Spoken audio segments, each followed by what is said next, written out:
people think, where should I go? Turkey, Saudi Arabia. They all have their pluses, right?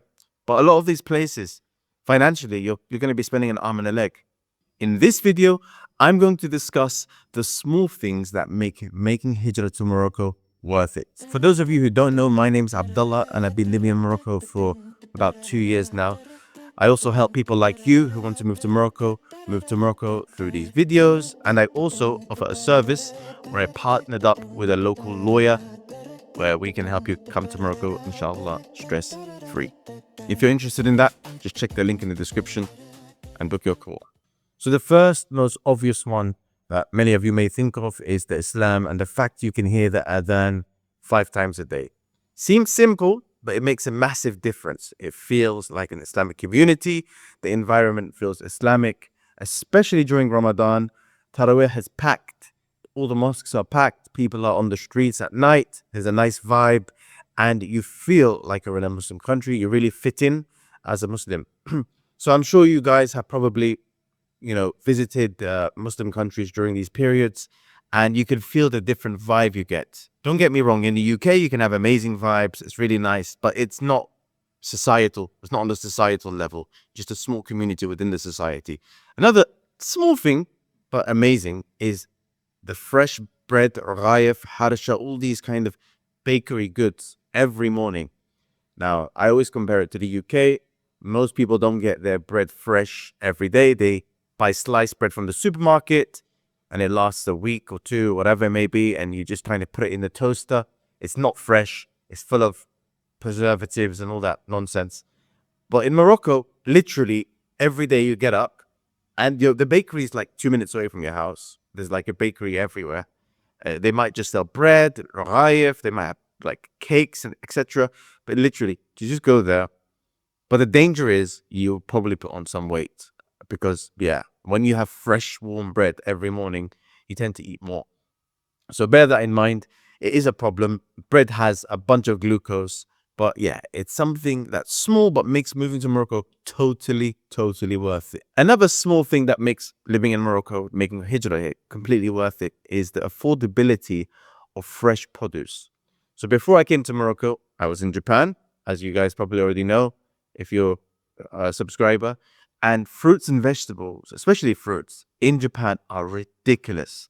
You can buy a watermelon for $100. Yes, 100, and that's like not that expensive. You can buy it maybe on the cheap end, really cheap watermelon for $30 or $40.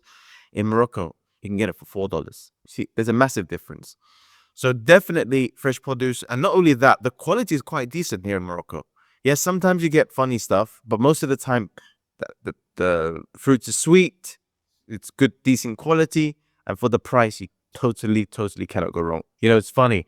When I used to live in Japan, I used to think, imagine I was in Morocco or some other country where I could like spend the same amount I spent on this watermelon and get a whole fruit shopping. And it used to always be in the back of my mind, like, this is kind of a ripoff. I do need my 5 a day, vegetables and fruits, etc. But this is like going to cost me an arm and a leg if I just want to stay healthy. And lo and behold, here I am, alhamdulillah. Another small thing that will make a difference when moving to Morocco, making Hijra here, is eating out more regularly. Look, let's face it, money is not endless and it's not unlimited. So unless you're a rich person, eating out is something you do every once in a while, right? The luxury of living in Morocco, technically, you could eat out every single day and be fine. Why? Because there are many restaurants that are very cheap. You can have a meal, right, for 20 dirhams or 30 dirhams. A lot of these places are called snack. They ask, where's the snack? It's just like a term for those kind of restaurants where they have like really cheap pizzas or sandwiches or tacos. And you can have a meal for like 15, 20 dirhams. And it's very affordable. Now, even on the slightly higher end of that, maybe you can get tagine for 50, 60 dirham. That's $5 or $6, right? In the UK, if you want to eat out, you're going to spend £20, right? You can see that one day a week eating out in the UK, it's like almost every single day eating out in Morocco. If you have a family, the situation might be slightly different. But the point I'm trying to make is you can eat out way more often, enjoy yourself way more often, have better food way more often, in my opinion. with a lot of things, right? Not everything, but a lot of things. Something else that I just cannot get over is the year-round sunshine. So most of the year you'll get sun. I remember it was winter, right, in Morocco here, and I had my friend over and his family, and I said to him, "When's like the real cold of winter coming?" Because I've never actually stayed in this part of Morocco during winter, where I am now in Bosnia. He's like, "But what, this is like the coldest it's been in a long time." And I looked at him, I thought he was joking with me, like, "Come on, man, when's like what month is the coldest?" He said, "No, seriously." And when he said that, there was a happiness in my heart I can't explain. You know, coming from the UK and living in Japan for a long time, the winters are pretty cold in Japan and in the UK, right? And knowing that I am now in a place where the winters are mild, I was ecstatic. I was happy because honestly, for me, when it comes to winter, really cold winters, I'm paralyzed. I don't like to even leave my house. I don't like to leave my bed. It's just too painful. I'm not good with the cold, even being from the UK. I think I have desert blood running through my veins. Maybe I'm used to like genetically the heat, whatever. Anyway, the point is, if you're not a fan of cold winters, that's another perk of making Hijra to Morocco. Another amazing thing about living in Morocco, and this is very unique to Morocco actually. Not many countries have this availability. Number one, Morocco is all coast in the north of Africa, right? So you get beaches, amazing beaches. You can go fishing. I believe it's at the Atlantic and the Pacific. I can't remember. There's two oceans in Morocco, or Mediterranean. I can't remember. Google it. Okay, pause the video and Google it. But there's two seas as well. Not just that, you get mountains, you get the sea, like I mentioned, but you also get snow on top of the mountains in certain areas. And on top of that, you get desert down south, literally the Sahara Desert, right? So you get the best of every single world. And the great thing is you can do a bunch of staycations, which means having a vacation or holiday, but in your own country.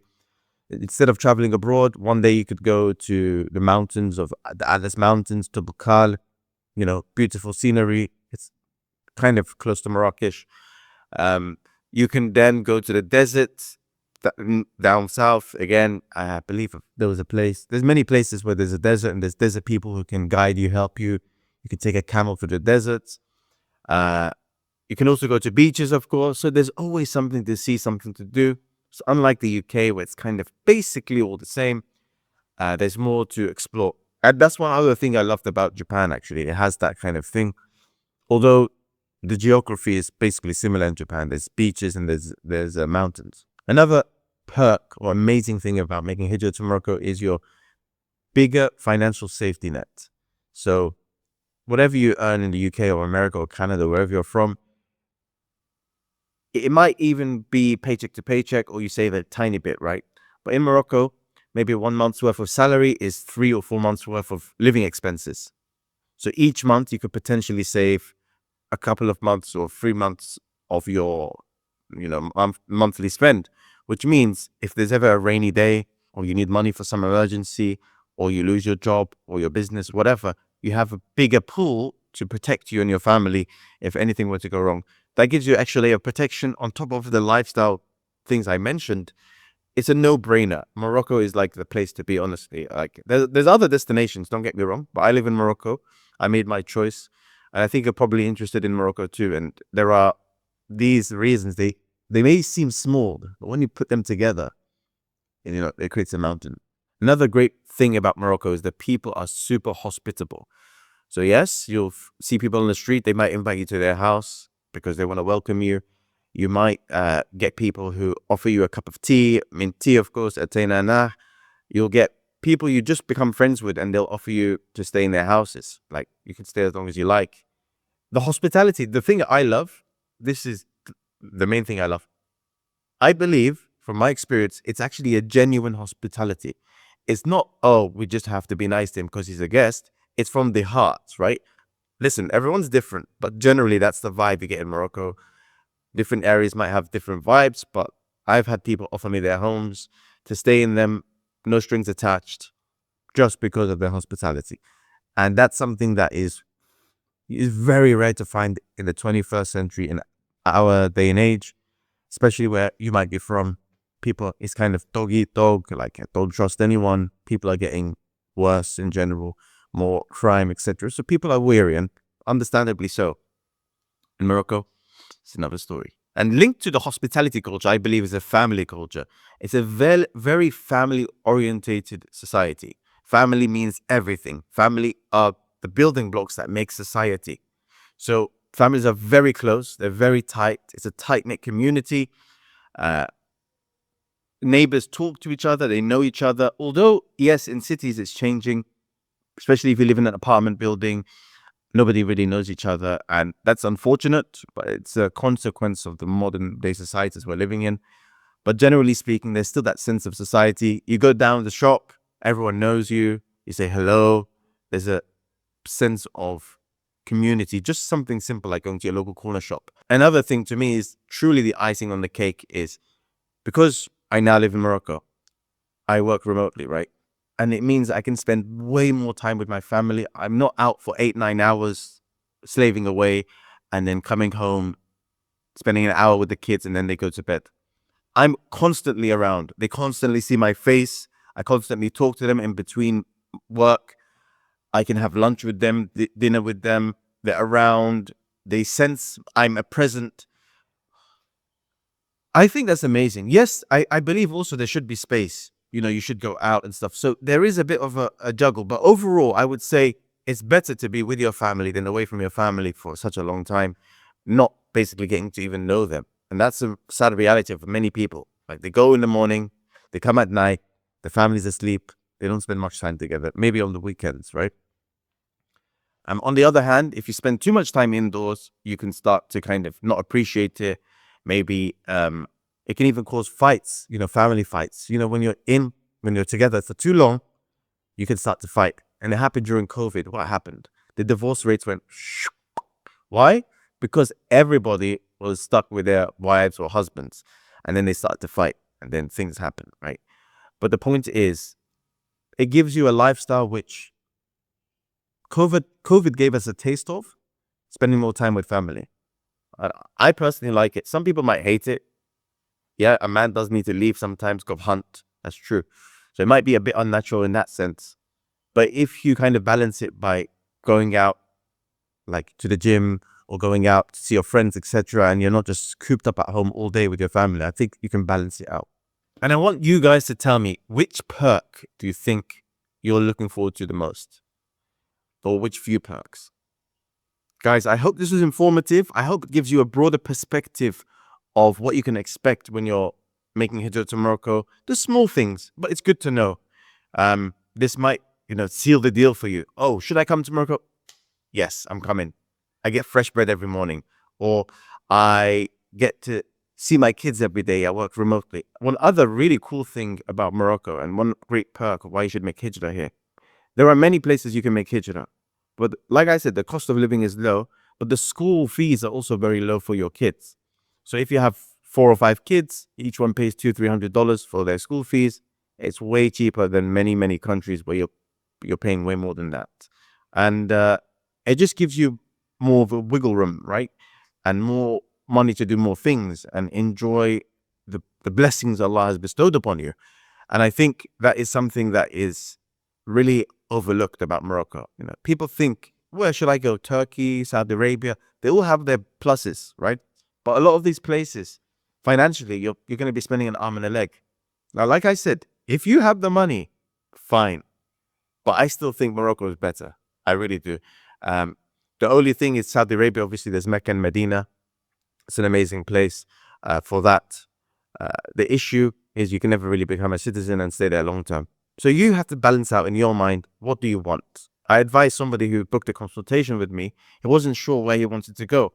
And I told him, on a piece of paper, list all the countries you want to go with pros and cons. Write them all down and circle all the things that are important to you, okay, that are essential for you.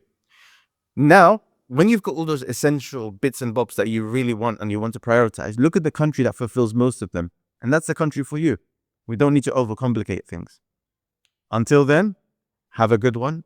And assalamu alaikum wa rahmatullahi wa barakatuh.